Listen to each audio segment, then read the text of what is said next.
pagi. Hari ini kita akan belajar terkait pajak pertambahan nilai atau bisa disebut PPN. Nah, seperti yang kita tahu, PPN ini sangat sering kita jumpai di dalam aktivitas kita sehari-hari. Yang pasti kita jumpai PPN adalah pada saat kita membeli suatu barang. Misalnya contoh yang paling gampang, kita makan, kita dikenakan PPN. Kita beli suatu barang, kita dikenakan PPN. Untuk tarifnya sudah pastikan 10%. Itu kan menjadi dasar hukum terkait PPN itu adalah Undang-Undang Nomor 8 tahun 83 tentang PPN dan PPNBM sebagaimana telah beberapa kali diubah sampai Undang-Undang Nomor 42 tahun 2009. Jadi kenapa PPN dan PPNBM biasanya di dalam nomor yang sama? Biasanya PPN dan PPNBM itu adalah bisa dikatakan kalau ada PPN sudah dipastikan ada PPN BM. Maaf kalau ada PPNBM sudah dipastikan ada PPN. Tapi untuk kali ini kita belajar khusus PPN nya. Untuk minggu depan kita baru ke bagian PPN BM. Untuk PPN adalah pajak yang dikenakan atas konsumsi barang atau jasa di dalam daerah pabean atau daerah pajak, atau pajak yang dikenakan terhadap penjualan atau penyerahan barang yang telah dipilah atau diproses sehingga berubah dari sifat atau bentuk aslinya menjadi barang baru yang bertambah nilainya atau ada daya gunanya. Yang menjadi objek PPN itu dikenakan apabila penyerahan barang kena pajak atau disebut BPK ya. Jadi itu barang kena pajak, dan jasa kena pajak atau disingkat JKP. Jadi apabila ada penyerahan BPK atau JKP di dalam daerah pabean yang dilakukan oleh pengusaha, PPN juga bisa dikenakan untuk impor barang. Juga PPN jadi objek pada saat pemanfaatan barang kena pajak tidak berwujud di luar daerah pabean. Untuk BKP tidak berwujud itu seperti apa nanti juga akan kita pelajari, jadi tenang saja. Lalu ada pemanfaatan JKP dari luar pabean dalam daerah pabean dan ada ekspor barang yang berwujud atau tidak berwujud. Jadi ini adalah objek-objek yang dikenakan PPN. Untuk BKP atau barang kena pajak, jadi artinya dia adalah barang yang berwujud, yang menurut sifat dan hukumnya itu dapat berupa barang bergerak atau tidak bergerak dan barang tidak berwujud. Barang kena pajak adalah barang yang dikenakan pajak berdasarkan undang-undang PPN. Jadi misalnya, apa sih maksudnya bagaimana barang itu dapat berubah? Misalkan saya perusahaan, misalkan saya untuk pembelajaran budaya kita sebut merek. Misalkan untuk Honda, saya beli pelap atau besi-besi yang sudah diolah. Pada saat beli saya kan pasti sudah ada PPN ya kan.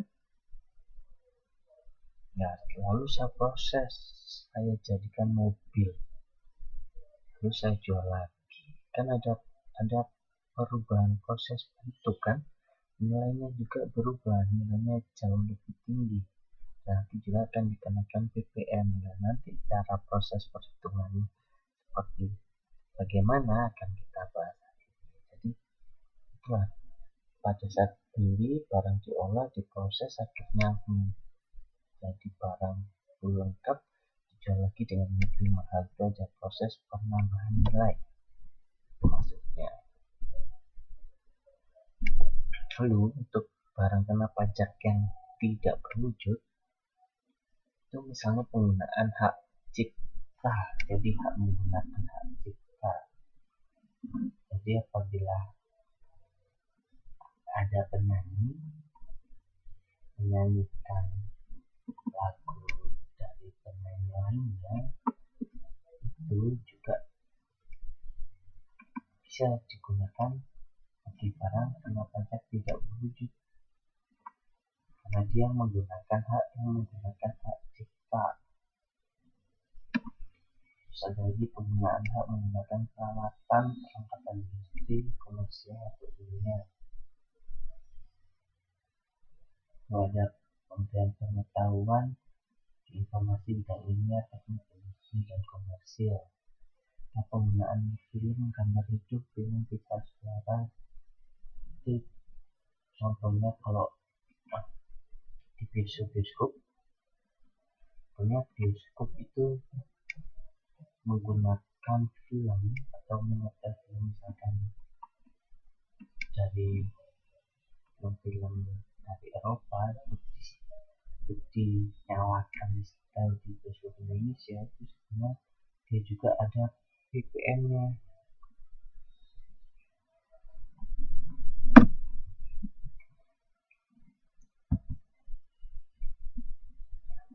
Terus setelah kita tahu tadi barang kena pajak apa saja, juga ada yang dikecualikan di barang kena pajak. Yang dikecualikan adalah barang hasil pertambangan atau pengeboran yang diambil langsung dari sumbernya. Ingat, kalau diambil langsung dari sumbernya, baru dia termasuk pengecualian.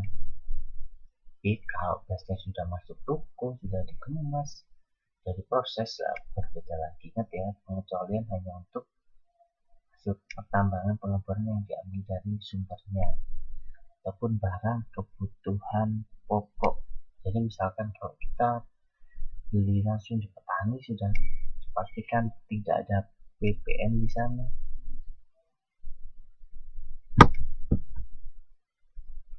Harusnya ada yang dinamakan jasa kena pajak. Jasa kena pajak atau biasa disingkat JKP itu adalah kegiatan pelayanan yang berdasarkan suatu perikatan atau perbuatan hukum yang menyebabkan suatu barang, fasilitas, kemudahan atau hak tersedia untuk dipakai, termasuk jasa yang dilakukan untuk menghasilkan barang karena pesanan atau permintaan dengan bahan dan atas petunjuk dari pemesanan.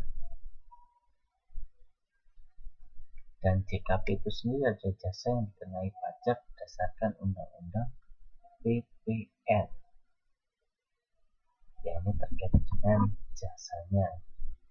Contohnya seperti apa? Ini adalah contoh yang dikecualikan. Dan jasa pelayanan medis itu dikecualikan. Jasa pengiriman uang misal dikecualikan. Jasa keagamaan pendidikan dikecualikan. Lalu jasa yang dikenakan saya kasih contoh, jasa appraisal. Appraisal itu untuk menilai harga suatu barang, di sana juga dikenakan PPN.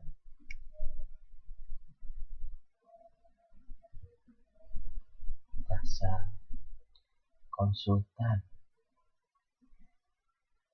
dan konsultan pajak itu juga akan dikenakan ada PPN-nya.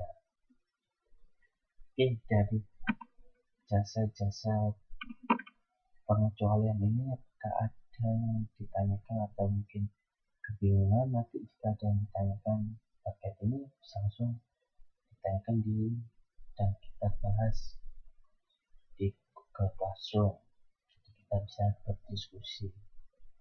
Karena saya juga di sini saya sudah tampilkan dengan jelas. Kalau masih ada pertanyaan, silahkan kita bisa berdiskusi di Google Classroom. Untuk tarif sudah dipastikan kebanyakan besar PPN 10%. Misalkan ini ada contoh pengusaha PKPA menjual tunai barang kena pajak seharga 25 juta. Jadi PPN-nya jadi tinggal dikalikan 10% apabila menjual itu disebut pajak keluaran. Nanti akan ada pajak keluaran, pajak masukan, seperti apanya namanya nanti kita akan bahas itu. Dan tinggal dikali 10% saja, jadi nanti dijual dengan harga 27.500.000 kalau sudah ikut dengan PPN. Untuk contoh selanjutnya, pengusaha kena pajak B melakukan penyerahan jasa kena pajak yang harus membayar 20 juta. PPN-nya 20 juta dikali 10%. Jadi yang harus dibayarkan 22 juta itu terkait pembayaran pajak berkeluaran. Pada selanjutnya, seorang pengimpor barang kena pajak dari luar daerah pemilihan mengimpor 15 juta. PPN yang dipungut berapa persen? Impor itu mendatangkan atau menjual? Impor mendatangkan, jadi tetap ada 10% ya yang harus dibayarkan 1.500.000. Keempat, pengusaha melakukan ekspor barang 10 juta. PPN-nya berapa? Awas kalau ada yang bilang 10%. Ingat ya, ekspor dari dalam ke luar negeri. Ingat kebijakan pemerintah tadi apa? 0%.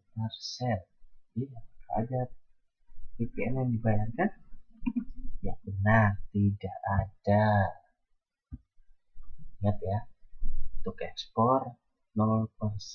Gunakan apa supaya warga Indonesia dapat berjual sampai pasar luar negeri dan harganya dapat bersaing di sana. Pajak masukan dan pajak keluaran yang saya bilang tadi kita akan pelajari. Contoh, PT ABC akan penjualan komputer, harga jualnya 10 juta, PPN-nya 1 juta. Maka harga jual komputer tersebut 11 juta. 1 juta tersebut makan pajak keluaran.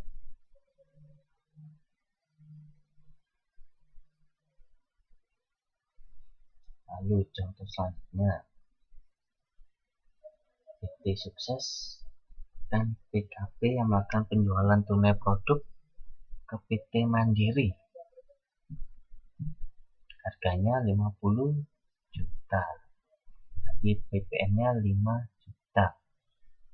PPN 5 juta tersebut merupakan pajak keluaran bagi perusahaan banyak sukses, tetapi menjadi pajak masukan di PT Mandiri. Oke, sampai di sini dulu. Sudah paham kan maksudnya?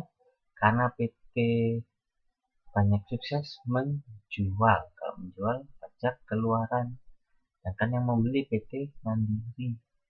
Jadi PPN yang dibeli PT Mandiri bukan pajak masukan.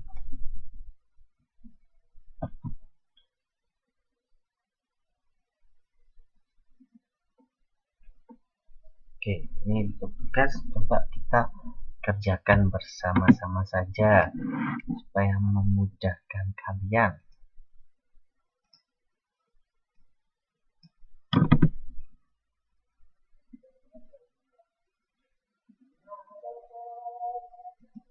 Ya, ini PT Abadi. Dia beli bahan baku 400 juta. Oke, untuk untuk contoh pertama kita misalkan dia beli bahan baku. Untuk contoh pertama kita misalkan semua ada PPN nya ya, misalkan ya ada PPN nya jadi 10% nya.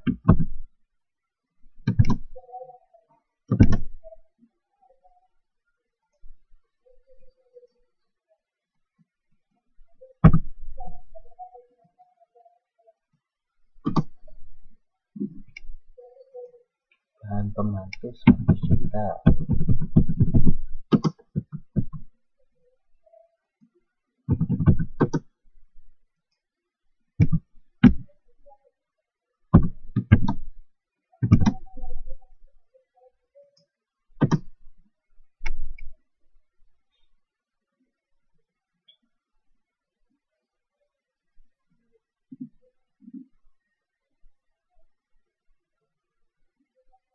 Sekarang dijual dengan harga 700 juta. Kita misalkan juga belum termasuk pajak ya.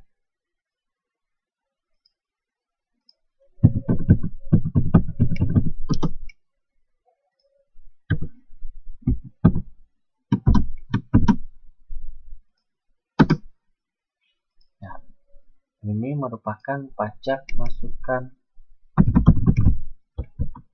Pada saat kita membeli ini juga menjadi pajak masukan. Kita keluaran, kita pajak keluaran.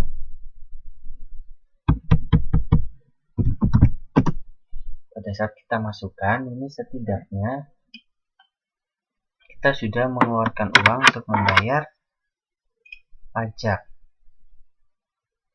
Paham ya? Kita beli 400 juta, jadi kan kita membayarnya 440 juta.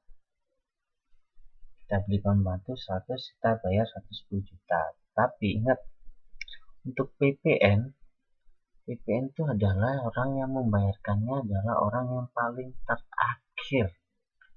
Jadi apabila kita sebagai PT Abadi, kita kan tadi mengeluarkan 440 dan 110, kita mendapatkan 770. Kita sudah mengeluarkan uang ini. Ini sebenarnya bukan uang kita buat bayarkan karena nanti kita akumulasikan di sini. Jadi apabila ada transaksi seperti ini, maka kita dapat ini, kita sudah membayarkan ini, maka pada saat itu jadi kita ada kurang bayar karena setelah diproses ada perubahan penambahan nilai menjadi seperti ini. Jadi kita kurang bayar 710 juta dikurangi 10 dikurangi 40, jadi kita masih ada 20 juta yang harus dibayarkan. Jadi seperti itu. Jadi pajak masukan ini bisa dikreditkan.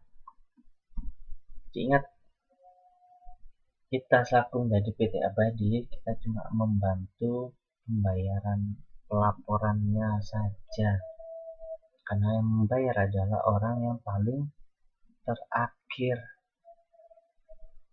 Itu terkait PPN. Nanti terkait pelaporan SPT nya akan kita pelajari lagi di pertemuan selanjutnya pada saat kita juga sudah menyelesaikan PPNBM.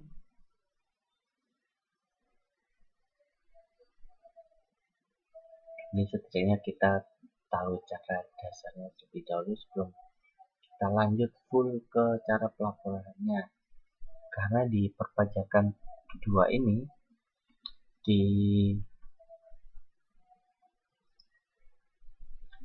awal-awal ini kita mengingat kembali sama sedikit tahapan level up dari perpajakan yang satu, baru setelah tes kita full dengan cara pelaporan online-nya seperti apa. Baik, sampai di sini dulu. Nanti kalau ada kebingungan, pertanyaan, silakan ditanyakan di Google Classroom. Untuk soal-soal selanjutnya, sudah saya upload di Google Classroom. Tinggal nanti silakan dicek, dikerjakan, dan dapat diupload di Google Classroom tersebut. Untuk cara pelaporannya sama seperti biasanya, silakan mau ditulis tangan, mau di Word, Excel, perbolehkan asal nanti cara pelaporannya sudah dalam bentuk PDF sudah terupload di Google Classroom untuk subjeknya, nama, dan NIM. Oke, untuk pengumpulannya saya tunggu sebelum perkuliahan ke depan dimulai. Baik, cukup pertemuan hari ini. Kalau ada pertanyaan silakan kita bahas bareng di Google Classroom dan di WhatsApp group. Terima kasih, selamat pagi.